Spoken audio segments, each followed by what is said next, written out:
Loose, mother.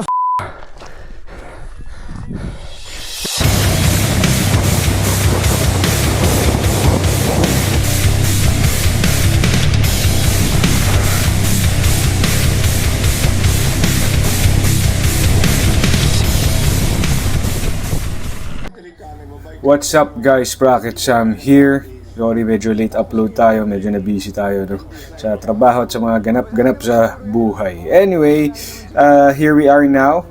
We're going to have the full coverage of Shimano MTB XC, or at least yung naging experience ko sa karerang ito, no. Yun nga, like I said earlier, late upload, no. So it started dito Sunday morning to, no. It's a mass start race dito sa Batangas Racing Circuit. Everybody, 6, 5, 4, 3, 2, roll out, everybody. Have fun, be safe, boy.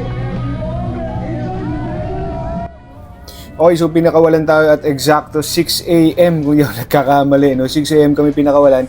And ang nangyari dito sa karera is, instead of going to the course talaga na dinesign, which is 60 kilometers, no, pina-laps muna kami dito sa loob ng Batangas Racing Circuit. I think 3 kilometer laps din to. Nasa kaliwa ko si Dave Lee, teammate ko. It's his first race, no, kaya medyo yan, pinopointers ko lang, sabi ko sa kanya, wag kang masyadong umabante, dito ka lang sa tabi ko, no. Wag ka umatake, basta dito lang tayo sa tabi ko. We were fortunate enough to get the first line, no? So nasa harap na harap talaga kami ng buong mass start, no? So makikita mo, tatlo lang nasa harapan ko. Ay alam ko si Edbert yung isang yon, tapos si Junbo yata yung nasa may likod. Hindi ko kilala kasi sila by names, eh. Pero yung mga malalakas sa XC, yung mga powerhouse natin, lahat nasa likod ko, no? Hindi lang captured dito sa video ko, no? So ito, neutral zone pa rin to technically, pero shortly papakawalan na tayo.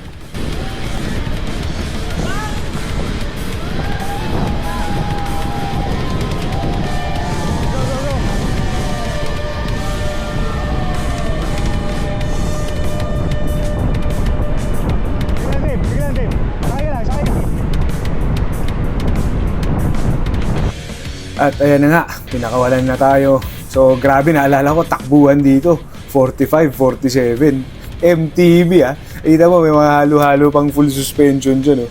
Baby, nandun sa may bandang likod. Talagang bakbaka, no? Kaya dami nang nagsiangatan, no? So ako, ang goal ko naman dito, kasi alam ko hindi naman ako makakasabit sa first group, no? Is to pace lang. Nandito lang ako sa bandang harap. Ang plano talaga is, I'm sure may mga 10 o baka nga 12 o 14 pang mauna sa akin. Pero that's fine. Kasi I don't want to take the lead. Hindi ako ganun kalakas, no, ngayong season na to. So, sasakay lang talaga ako, no. Importante, nandito ako sa may bandang harap at hindi ako masyado matatakpan. Hindi ko lang maikot yung camera ko, no, syempre kasi siniseryoso ko naman, karera to eh, gusto ko rin naman manalo. Pero kung makikita nyo lang yung view sa likod, makikita nyo yung dami ng mga nagbabike na nasa likod na naunahan na natin. So ayun, no, kung hindi ako nagkakamali, nasa pang 1, 2, 3, 4, 5, siguro pang 12th wheel ako, which is exactly yun talaga yung plano ko, no. So dito pa lang early sa stage na to, marami nang nalalaglag, no, marami nang nalaglag, nag-form na sila ng grupo sa likod. So what you're seeing basically right now is the first group, at least dito pa lang sa loob. So ito, nandito na tayo sa labas. Ahon to, no? Ahon to. This is the first group. Ito yung first group, no? Pero shortly after, kinalasan ko rin to kasi grabe yung dalahan nila. Hindi ko kaya. Sasabog talaga ako. Ito, nakikita natin si Clyde, no? Tumabi siya saglit dito. Naglaro na to kahapon sa gravel. I mean, the day before, naglaro na to sa gravel. Tumabi siya saglit dun. Pero shortly after, siguro nagpahinga lang siya. Humabol siya sa amin. Sobrang habol talaga. So itong dalawang to, hinabol nila yung first group. Ako, paglingon ko, nakita ko yung mga EXO, no? Nakita ko sila LZ bikes, pati ibang mga tropa dun sa bandang likod. Inantay ko sila. Sabi ko, hindi ko kaya yung pace ng first group, sila Junboy, Amago. Hindi ko kakayanin yung first group. Sasabog ako dun sigurado. So ito na si Ralph. Let's go. Sabog tayo dun. Second group. Relax mo lang, pre, pace lang tayo, pace. Matindi ahon sa 20. Okay na to, pre. Hindi naman tayo magkalaban. Tulungan tayo, magdamag. Okay, so kung makikita nyo, as usual naman yan, I'm teaming up with the usual mga tropa natin sa EXO, no? Pati mga ibang tropa sa likod. Kasi hindi ko naman sila kalaban, technically, di naman kami age cut. No?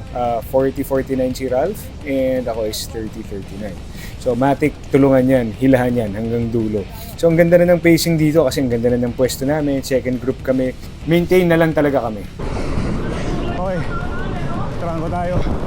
Second group, 8 kilometers in 2 kilometers trail tayo. Predicted naman na ang first natin is ganito talaga, sabugan. Height. Ganyan ba bro pag maraming bike? Okay, so kasama din dito sa second group si Lloyd, no, si LZ Bikes. Ayan siya, dala niya yung kanyang Spark. Okay, so dito sa part na to, no, palusong to, and then sa pakanan, papasok na tayo ng trail. This is about 12 or 13 kilometer mark. So ito, medyo marami rin nag-track read, marami na rin may alam na kailangan mauna dito. Kasi yung trail dito, hindi naman siya single track, no? Pero masikip siya na two-way. Well, you could say single track na rin siya. And yung terrain niya is marats, no? Hindi naman siya maputik, which is good. May isang part lang na maputik, pero ayan na. Ahon talaga to, and then magiging maputik na. Hindi ako nag-search dito. Ang nasa utak ko kasi is secured na. May mga nauna na siguro 12 o 15. Pero chinek ko naman lahat. Wala na akong masyadong ka-age cut. Ang goal ko naman is hindi naman mag-champion. Kasi makasungkit lang tayo ng kahit third o fourth ng age cut. Masaya na ako doon. Para sa ensayong ginawa ko this season, hindi ko naman talaga tinuto. So masaya na ako doon. So what I'm doing right now is nagpe-pace na ako, no? Nagpe-pace na ako. It's too early. 13-14K pag nag-surge ako, pupulikate na naman ako bandang 3/4. No? So I'm trying to pace the race at high tempo lang. No? Ganun lang tayo. High tempo lang sa simula. So ito na yung lusong na part. Actually, masarap yung flow dito. No? Na-enjoy ko to.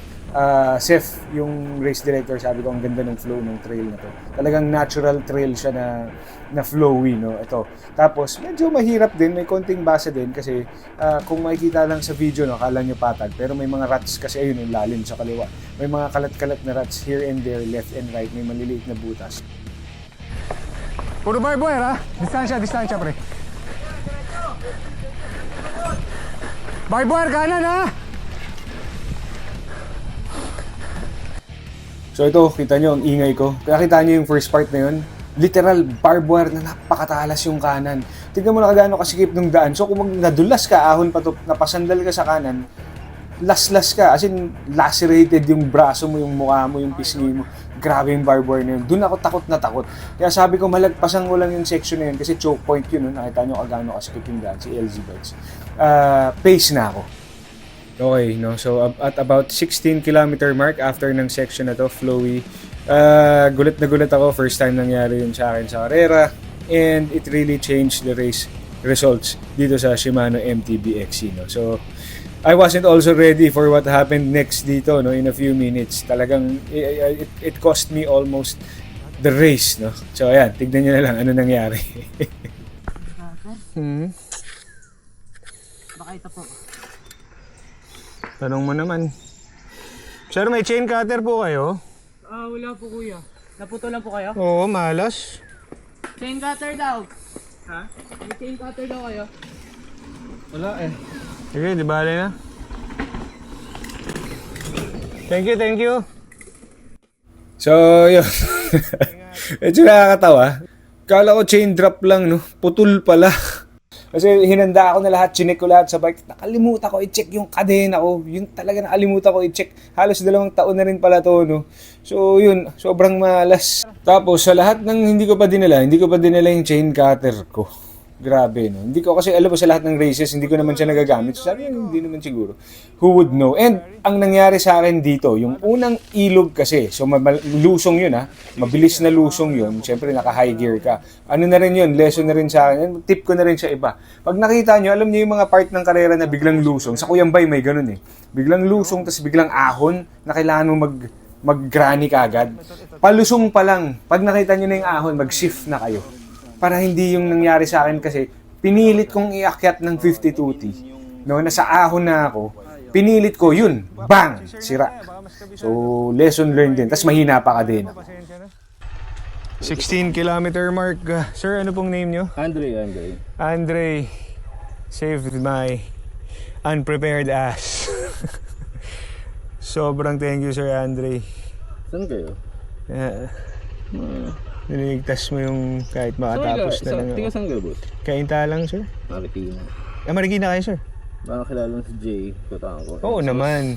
Okay, no. So, si Sir Andre or BF Aceron saved me. He went out of his way para tulungan ako kabitan yung kadena ko. No, at his expense, missing link niya, oras niya. Sir BF, sobrang thank you. May utang pa ako sa'yo. Hey! Shout out kay Sir Andre. Andre Aceron. He saved my team. Hindi po lahat ng tao would stay on the side, no? Para tumulong sa kapwa siklista. So, sobrang science si Sir Andre. Speaking of which, yan po yung tumulong sa akin. Sobrang shout out. Sir Andre, thank you ulit ha. Yan po, lumigtas ng karera ko. Thank you, sir. Okay, so after that major mishap, no, bad trip, ang downtime ko is 40 minutes. Medyo low moral na tayo, pero sabi ko, sige, tapusin ko na lang. Malay mo, makasungkit tayo ng 9th or 10th place, no. Anyway, tinuloy ko na lang pa rin, no. Hindi po. Nakapagpahinga lang nung nasiraan. Sir, back in the game. Ingat rin po. Habol. Okay, so this is about 18 kilometer mark. Kung naaalala ko, 18 to 23 kilometers nitong ruta natin is pure chaotic climbs. Steep climbs after steep climbs after steep climbs. Puro 18%, 16%, may 22%. So, dahil nga nakapahinga ako, dahil sa siraan ako, medyo may energy ako dito, no? So, pero hindi pa rin ako nag-full tank. Kahit nagigil na ako makahabol. Kasi inisip ko noon 40 minutes, no? Inano ko na talaga. Sabi ko, pipace ko pa rin sarili ko. Last 15K, mag-all out ako, no? So, ito na yata yung mahabang lusong, no? Before mag-quarry, which is the main point of the game para sa akin. Yung talagang pinakamatarik na ahon dito sa karera na to is yung quarry na sinasabi, no? Short-lived lang tong lusong na to. So, regardless, no, nung nangyaring sira sa akin nun, yung nasiraan akong kadena, ang magiging diskarte ko talaga sa mga XCM na ganito, no? Like Brusco, like Tanay Bike Challenge, yung mga karera na puro ahon, is pacing talaga. Pacing game kasi talaga to eh. Negative split, no? Kung narinig nyo na yun, that's what I did sa mga Brusco naman sa mga ganitong klaseng nature. Kasi kung hindi ka rin makakasabit sa first group, sa opinion ko, no, saka sa experience ko, sasabog ka lang eh kung pinilit mong sumabay sa unang grupo. So, ang ginagawa ko dito talaga is just on my own pace, unti-unti tinataasan ko, no. We're at around 25 kilometer mark. So, yun na lang yung ginagawa ko, no. Inaayos ko na lang yung pace ko. Mamaya tayo, last 15, 20 kilometer, dun tayo totoo.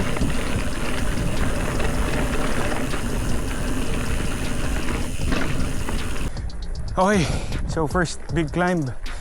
This is at 22 kilometer mark. So, we're back in the game. Huge shout out ulit kay Sir Andre Aceron na pare, he went out of his way to help me ayusin yung chain ko. Hindi lahat gagawin yun, pare. Sobrang ibang klase. I was so amazed sa pakisama ni Sir Andre and the spirit of camaraderie amongst us, MTBs in particular and cyclists in general, no. Sobrang wow. Who would go out of their way to help someone na hindi nila kilala? Grabe, Sir Andre. Shout out sa'yo. Sobra. So anyway, this is 1.74 kilometer na climb. Naghahapit tayo. Mukhang to finish na lang tayo dahil sa nangyari, no? Pero okay lang. I'm still thankful na safe ako. And makakatapos tayo. Hopefully, no? Pero ang lala, kunat nito. So, gagrindin lang natin to. Sa ngayon, we don't want any surges kasi semi naghahabol tayo. Pako lang natin at high tempo, which is, yan, yung power ko ngayon at high tempo. Buti,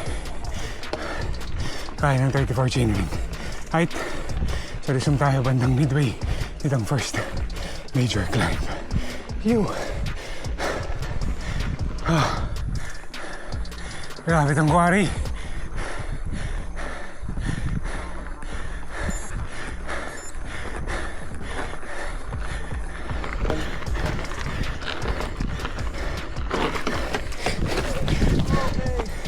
Loose, motherfucker! You're right.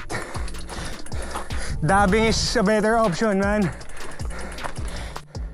Okay, sayang, no? Dito sa part na to, tukod ako, hindi ko naman i-deny yun. Sobrang hirap dito sa part na to, 28% yata yun, tapos loose na. Ang inisip ko agad dito, sayang, no? Kung nakakabit ako sana dun, hindi ako naputulan ng kadena. Dito ako medyo excited sa mga part na ganito kasi dito talaga lalabas yung ensayo nyo eh. Kayong mga magkakalaban, no? Sinong makakatawid, sinong tutukod, sinong magaling magtulak, sinong makakaalis kagad sa section na to. Itong mga part ng mga races na to, classic to. This is usually what makes the game kadalasan. Ito yung uubos talaga ng glycogen mo, ng lakas mo. Ito yung magpapapulikat sa mga sa mga karerista, no? Ito yung mga section sana na masaya sana kung nakasabay ka or at least nasa first, second, third or medyo nasa bandang harap ka ng batch ng karera. But anyway, okay lang naman, pine-preserve ko pa rin. I think nasa bandang 32 kilometer mark to. So that's about half, no? Kasi 60 kilometers tayo, no? Okay lang naman, tinitipid ko pa rin talaga. Kasi inaral ko yung mapa, hindi ko na-track rito, pero inaral ko yung mapa. Nakita ko na meron pa rin mga konting umbok-umbok sa may bandang 3/4 tapos flat na sa dulo. Doon ako babanat. Doon ako magte-threshold hanggang VO2 sa dulo. Kasi usually, no, sa experience ko, marami ng ubos doon. So doon ako aatake pag medyo ubos na lahat. No? So sa mga ganito, ginagrind ko lang. Pero magzo-zone 4 ka pa rin dito. Hindi lang nag-sync yung Garmin data ko, no? Pero alam ko, zone 4 akong solid dito. 181 BPM ako sa sections na to.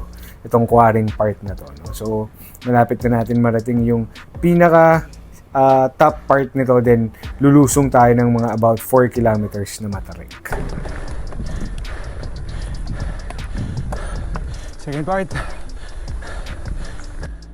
Okay, so this is the second part of the quarry climb, no? Nagkaroon lang tayo ng brief recovery, mga 200 meters sa gitna, and then itutuloy natin ulit tong matinding ahon na to, no? So makikita nyo naman, hindi talaga siya biro. Kasi besides the gradient na naglalaro sa 22 to 26%, no? Ayan, kitang-kita nyo.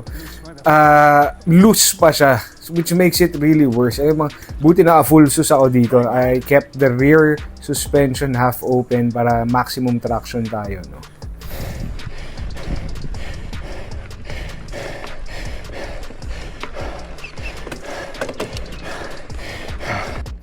Okay, mga eyeball, talagang pinarinig ko sa inyo yung hingal ko para kahit pa paano maramdaman niyo yung hirap nitong karerang to, no? Lalo yung part na yun.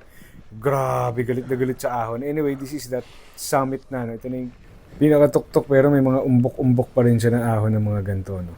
Lusong ahon na maliliit. Pero I believe ito na yung pinakamataas, no, na ascent natin.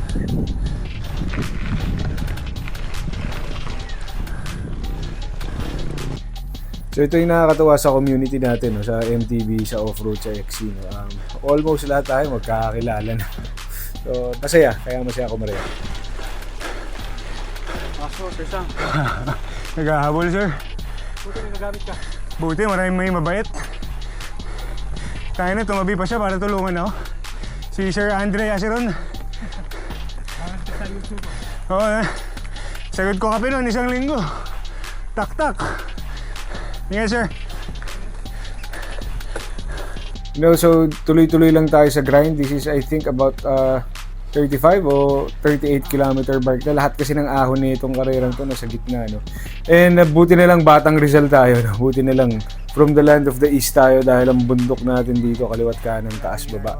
Sari-saring bundok ang nasa Rizal. So medyo hindi naman tayo malakas pero sanay tayo, no, sa mga ahonan na ganito. So, second climb, 4 kilometer mark. This climb is 4 kilometers long. Yellow. So, flowy lang siya. Ito na yata yan. What we do is we pace it. Okay? Pace lang. High tempo. Ayan. Sakto tayo sa high tempo. Ganyan lang.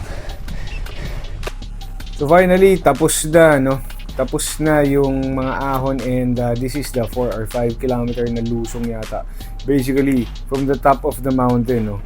Lulusungin natin yun. So halo siya ng pave and unpave. Itong section na to sobrang steep na alala ko. May isa overshoot to kung masyado ka na-excite, no? Lalo na may siko-siko sa... Asan na ba yung siko? Ito ba yun?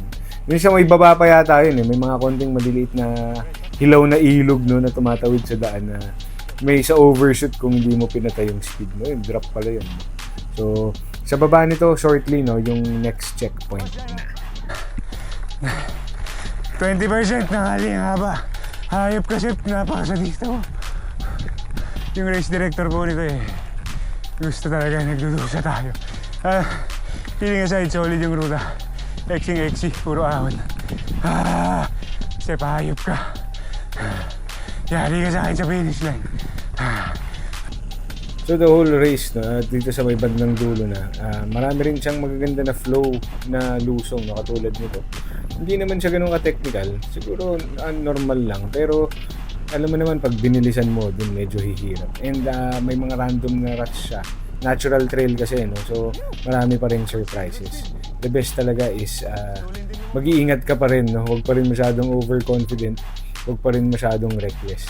Doon ka pa rin sa pinakamabilis mo pero safe ka. All the more karera ito.